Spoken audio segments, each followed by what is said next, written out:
আগুন কে নিয়ে আসলো, কে রাস্তা দখল করলো, আর কুশপুতলিকা কার ধাওয়া হচ্ছে? রাজনীতিতে যদি কেউ অবিবেচনা প্রসূত কোনো পদক্ষেপ নেয় সেখান থেকে অনেক বড় ক্ষতি হতে পারে। হলুদ হেলমেট আমাদের দু একজন পড়েছিল, আমি অস্বীকার করব না। যখন বড় বড় ইট মারা হচ্ছিল তখন কিছু হেলমেট আমরা পড়েছিলাম, আমিও পড়েছিলাম, অস্বীকার করব না। কারণ ইট যদি পড়ে আসে তাহলে তো সেটা মাথায় প্রোটেকশন করতে হবে। আমার আত্মরক্ষার তো আমি তো অস্ত্র হাতে নিয়ে হেলমেট মাথায় পড়েছি। সেখানে কোনো একটা জায়গায় আমরা এই মিছিলটা শুনেছি, তবে সেটা কারা দিয়েছে আমরা জানি না। তবে আমার তো মনে হচ্ছে দেশের ভালোর জন্য সেনাবাহিনীর আরও দৃশ্যমান পদক্ষেপ, সেনাবাহিনীর আরও দৃশ্যমানতা আমাদের দেশের জন্যই এখন প্রয়োজন। একটা রাজনৈতিক দল হিসাবে আমরা সবসময় নির্বাচনের জন্য প্রস্তুত থাকি। আমাদের পুরনো প্রার্থী আছে, নতুন প্রার্থী আছে, সাবেক এমপি আছে, সাবেক উপজেলা চেয়ারম্যান আছে। আমরা সবসময় নির্বাচনের জন্য প্রস্তুত। তবে লেভেল প্লেইং ফিল্ড যদি না থাকে, মপতন্ত্র যদি দমন না হয়, তাহলে আমরা মনে করি সেই নির্বাচনে যাওয়ার ব্যাপারে জাতীয় পার্টি অনেকবার চিন্তা করবে। বাট আমরা নির্বাচনের জন্য প্রস্তুত আছে। আমাদের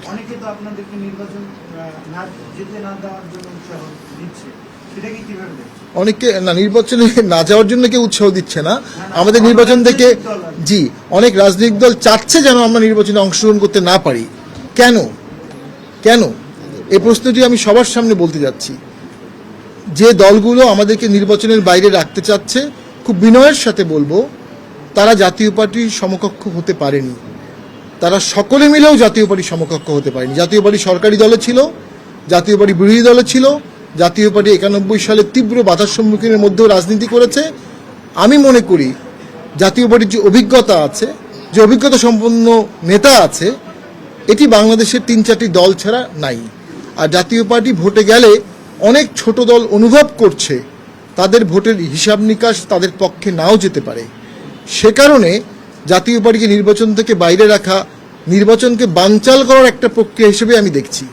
কারণ নির্বাচন হলে অনেকেরই বর্তমানে যে আধিপত্য আছে, সরকারের উপর যে নিয়ন্ত্রণ আছে, এটি থাকবে না।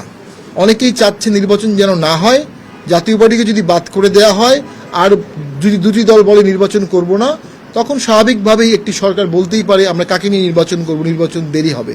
তো জাতীয় পার্টিকে বাদ করে দেওয়ার পরিকল্পনাটি মূলত নির্বাচন বাদ করার পরিকল্পনার অংশ। জাতীয় পার্টি আর জেএম কাদের এখন সমর্থক হয়ে গেছে। বিগত 1 বছর ওনার কার্যক্রম, ওনার অসাধারণ বক্তব্য, ওনার সাংগঠনিক দক্ষতায় জাতীয় পার্টি আর জেএম কাদের এখন আলাদা কোনো সত্তা নেই এই মুহূর্তে। আর যে কাজগুলো জেএম কাদের করেছেন গত 3 মাস বা 6 মাস, সম্পূর্ণ গঠনতন্ত্র মেনে করা হয়েছে। গঠনতন্ত্র মেনে বহিষ্কার করা হয়েছে, গঠনতন্ত্র মেনে প্রেসিডিয়াম মিটিং হয়েছে, গঠনতন্ত্র মেনে আইনানুগভাবে সমস্ত পদক্ষেপ নেওয়া হয়েছে। এখানে আমরা জানতে পেরেছি একটা কাউন্সিল হয়েছে, সে কাউন্সিলে নির্বাচন কমিশনের প্রতিনিধি ছিল না। সে কাউন্সিল যারা ডেকেছেন তাদের কাউন্সিল ডাকা বা সভাপতিত্বের কোনো গঠনতন্ত্র মাফিক অধিকার ছিল না। সেটি গোড়া থেকে ইল্লিগাল। আমরা সেটাকে ননেস্ট বলতে পারি এবং সেটার কোনো ভিত্তি আছে বলে আমরা মনে করি না। মূলধারা জাতীয় পার্টি জিএম কাদেরের অধীনে আছে, থাকবে। লাঙ্গল জিএম কাদেরের আছে, থাকবে। দলের নিবন্ধন জিএম কাদেরের আছে, থাকবে। এবং আমরা মনে করি যদি কোনো বড় ষড়যন্ত্র করে নিবন্ধন বা লাঙ্গল নিয়ে নেওয়ার চেষ্টা করা হয়, জাতীয় পার্টির নেতাকর্মীরা সেটা মানবে না, দেশবাসী সেটা মানবে না, এবং সরকার এবং নির্বাচন কমিশন সরাসরি বিতর্কের মধ্যে পড়ে যাবে। আমরা যদি এখন পদ্মা সেতুর দিকে যাই, ওখানে একটি সেতু আছে, চায়না বাংলা মৈত্রী সেতু। ওটা এরশাদের আমলে করা। চায়নার সাথে যখন এরশাদ স্যারের দেখা হলো, চাইনিজ প্রেসিডেন্টের সাথে, উনি বললেন আমাকে একটা ব্রিজ দাও। ওই ব্রিজটি তখন চাইনিজ ফান্ডে হয়েছিল। এরশাদ স্যার যখন আমেরিকায় গিয়েছিলেন, আমেরিকার রাষ্ট্রপতি নিজে এরশাদকে রিসিভ করেছিলেন। বাংলাদেশের ইতিহাসে একটি ঘটনাই ঘটেছিল যে আমেরিকার রাষ্ট্রপতি নিজে এয়ারপোর্টে রিসিভ করেছিলেন। এবং প্রেসিডেন্ট রোনাল্ড রেগান তার বইতে এরশাদ সম্পর্কে 3 লাইন লিখেছিলেন, 3টা প্যারা লিখেছিলেন। জাতীয় পার্টি কোনো দলের দালালি করে না, কোনো দেশের। জাতীয় পার্টি বাংলাদেশের দালালি করে। বাংলাদেশের স্বাধীনতা, সার্বভৌমত্ব, ডিগনিটির জন্য যেটা প্রাসঙ্গিক, জাতীয় পার্টি সেই রাজনীতি করে।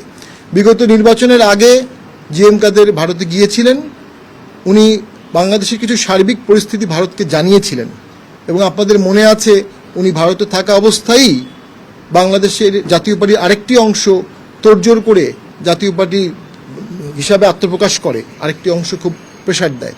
তো উনি যখন ফেরত এসেন, উনি যেটা বলতে চেয়েছিলেন যে কথাগুলো ওখানে হয়েছিল, চ্যাটহ্যাম রুল অনুযায়ী যে কোনো ডিপ্লোম্যাটিক করেসপন্ডেন্স এটা পাবলিকলি কখনো বলা হয় না, উনি এটাই বলতে চেয়েছিলেন।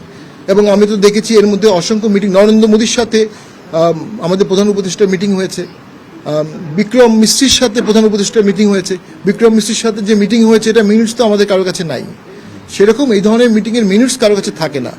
আমরা বাংলাদেশের জন্য রাজনীতি করি, বাংলাদেশের স্বাধীনতা, সার্বভৌমত্ব, সীমানা এটাই আমাদের কাছে সর্বোচ্চ প্রাপ্য, এটাই আমাদের সর্বোচ্চ মানে অগ্রাধিকার। আমরা মনে করি আমরা দেশের স্বার্থেই রাজনীতি করছি। কোনো সেটার উত্তর যদি একটু দিয়েছেন যে এইমাত্র জাতীয় পার্টির চেয়ারম্যানের বাসভবনের সামনে পুষ্পতলিকা দাহ করা হচ্ছে, অল্প কয়েকজন তরুণ সেটা করছে, পুষ্পতলিকা দাহ, এ বিষয়ে আমরা এটার প্রতিবাদ জানাচ্ছি। জাতীয় পার্টির চেয়ারম্যানের গতকালের ঘটনায় কোনো ইনভলভমেন্ট ছিল না, নিজের অফিসটা রক্ষা করার চেষ্টা করা ছাড়া। উনি নিজে জীবনের ঝুঁকি নিয়ে পার্টি অফিসে ছিলেন। উনি নেতাকর্মীকে কোনো নির্দেশও দেননি কাউকে মারতে, কাউকে হত্যা করতে, কাউকে গুলি করতে, কোনো কিছু নির্দেশ দেননি। উনি পার্টি অফিসে আমাদের সকলকে নিয়ে পার্টি অফিস রক্ষার চেষ্টা করেছেন। নিজের বাড়ি রক্ষা করার জন্য কি কারো পুষ্পতলিকা দাহ করা উচিত? অ্যাটাক কে করলো? আগুন কে নিয়ে আসলো? কে রাস্তা দখল করলো? আর পুষ্পতলিকা কার দাহ হচ্ছে? রাজনীতিতে যদি কেউ অবিবেচনা প্রসূত কোনো পদক্ষেপ নেয়, সেখান থেকে অনেক বড় ক্ষতি হতে পারে। কালকের ঘটনায় আমাদের শত শত মানুষ মারা যেতে পারতো আগুনে পুড়ে বা অন্য কোনোভাবে। সেনাবাহিনী, পুলিশ সেটাকে প্রতিহত করেছে। সেনাবাহিনী এবং পুলিশ তাদের দায়িত্ব পালন করেছে। তবে অতিরিক্ত শক্তি প্রয়োগ হয়ে থাকলে আমরা সেটিরও নিন্দা জানাই, আমরা সেটিরও তদন্ত দাবি করি। আচ্ছা, আপনি বললেন নোবেলের সাথে আপনাদের ভালো সম্পর্ক, অনেকগুলো রাজনৈতিক দল মেডিকেলে তাকে দেখতে গেছে, ইতিমধ্যে সবগুলো রাজনৈতিক দল আপনাদের জাতীয় পার্টির পক্ষ থেকে আমরা পার্টি অফিসে তার জন্য দোয়া করব। আমরা দেখতে যেতে পারি, কিন্তু আমি মনে করি এখনো পরিস্থিতি অত্যন্ত উত্তপ্ত। পরিস্থিতি ঠান্ডা হলে আমরা অবশ্যই তাকে দেখতে যাব।